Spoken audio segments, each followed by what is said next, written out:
નમસ્કાર મિત્રો, આપ સૌનું સ્વાગત છે આપણા પોતાના ચેનલ પર, જ્યાં આપણે જમીન કાયદો અને સરકારી યોજના વિશે સાચી અને ઉપયોગમાંથી લઈએ છીએ.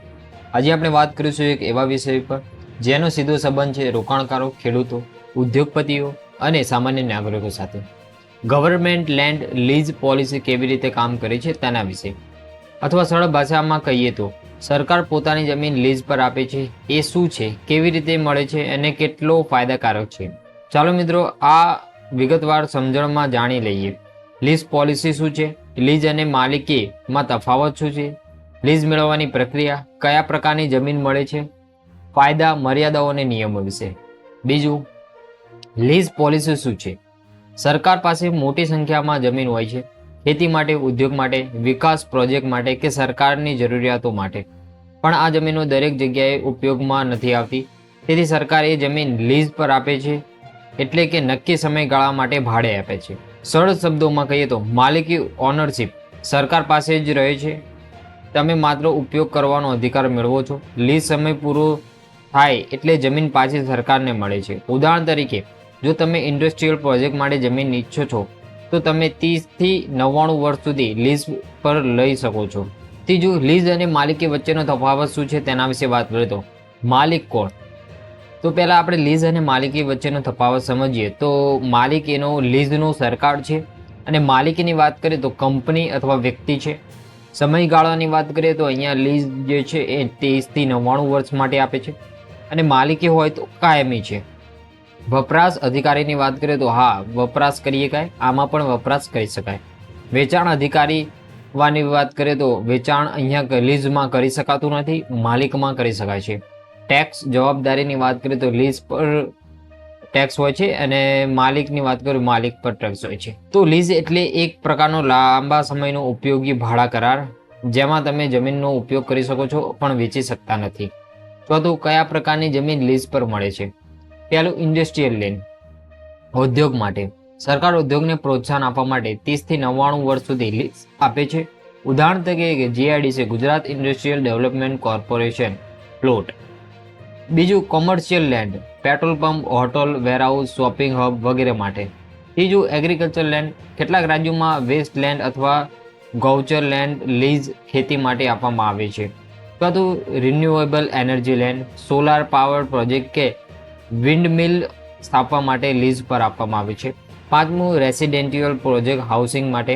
પીએમએવાય સ્માર્ટ સિટી મિશન હેઠળ કેટલીક જમીનો લીઝ પર મળી શકે છે. અર્થાત દરેક ક્ષેત્ર માટે અલગ લીઝ નીતિ છે, પણ હેતુ એક જ છે, જમીનનો યોગ્ય અને કાયદેસર ઉપયોગ.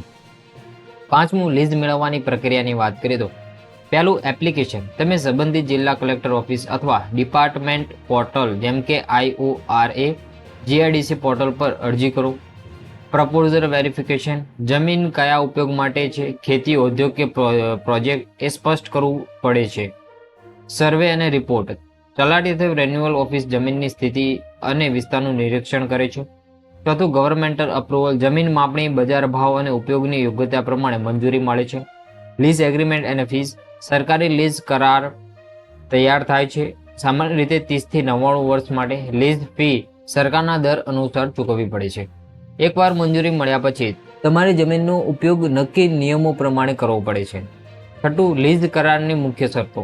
પહેલું, ઉપયોગનો હેતુ, જમીનનો ઉપયોગ ફક્ત તે જ કામ માટે થઈ શકે છે જે તમે લીઝ આપવામાં આવી છે. સમયગાળો, સરેરાશ 30 થી 99 વર્ષ સુધી લીઝ આપવામાં આવે છે. નવીનીકરણ, લીઝ સમય પૂરો થાય પછી નવું લીઝ કરાર લઈ શકાય છે. વેચાણ પ્રતિબંધ, લીઝ જમીનને વેચી કે ગીરવે રાખી શકાતી નથી, ફક્ત મંજૂરી સાથે. સરકારનો અધિકાર, જો જમીનનો ખોટો ઉપયોગ થાય તો લીઝ રદ કરી શકાય છે. આ બધા નિયમો ગુજરાત લેન્ડ લીઝ પોલિસી 2022 અને રેવન્યુ ડિપાર્ટમેન્ટ સર્ક્યુલેશન મુજબ છે. સાતમું, લીઝથી થતા ફાયદા. ઓછી કિંમતમાં મોટી જમીન, ઓનરશિપ ખરીદ કરતાં 10 ગણો ઓછો ખર્ચે જમીન મળે છે. બીજું, લાંબા ગાળાનો ઉપયોગ, 99 વર્ષ સુધી ઉપયોગ કરી શકાય છે. ત્રીજું, સરકારની સહાય, લીઝ ધરાવતી ઔદ્યોગિક સબસિડીઓ અને ટેક્સ રાહતો. પારદર્શક પ્રક્રિયા, ઈ ઓપ્શન, ઓનલાઈન પોર્ટલ દ્વારા ફાળવણી, ફ્રોડની શક્યતા ઓછી. પાંચમું, સ્ટાર્ટઅપ એન્ડ MSME માટે ઉત્તમ તક, ઓછી મૂડી સાથે ઉદ્યોગ શરૂ કરી શકાય. આઠમું, જોખમ અને મર્યાદાની વાત કરીએ તો પહેલું, માલિકી નહીં, ફક્ત ઉપયોગ અધિકાર. જમીન તમારું નથી એટલે વેચાણ કે વારસાગત હસ્તાંતરણ નહીં. બીજું, નિયમ ભંગ થાય તો લીઝ રદ થઈ શકે. ખોટો ઉપયોગ કે ભાડે આપવાથી કરાર રદ. રિન્યુઅલ અનિશ્ચિત છે. સરકારી નીતિ પ્રમાણે નવીનીકરણ મળે છે, ખાતરીપૂર્વક નહીં. Development time limit. નક્કી સમયગાળા સુધી ઉપયોગ ન કરાય તો જમીન પાછી લઈ લેવાય. 9મું, ઉદાહરણ અને વાસ્તવિક કિસ્સા. ધોળેરા શહેરમાં સરકાર ઉદ્યોગને 99 વર્ષ સુધી લીઝ જમીન આપી રહી છે. જીઆઈડીસી જમીન દરેક પ્લોટ લીઝ આધારે ફાળવાય છે. Renewable energy. કચ્છ અને જામનગરમાં સોલર પાવર પ્લાન્ટ માટે લીઝ જમીન. આ ઉદાહરણો સાબિત કરે છે કે લીઝ પોલિસીથી ઔદ્યોગિક વિકાસમાં ઝડપથી વૃદ્ધિ થઈ રહી છે.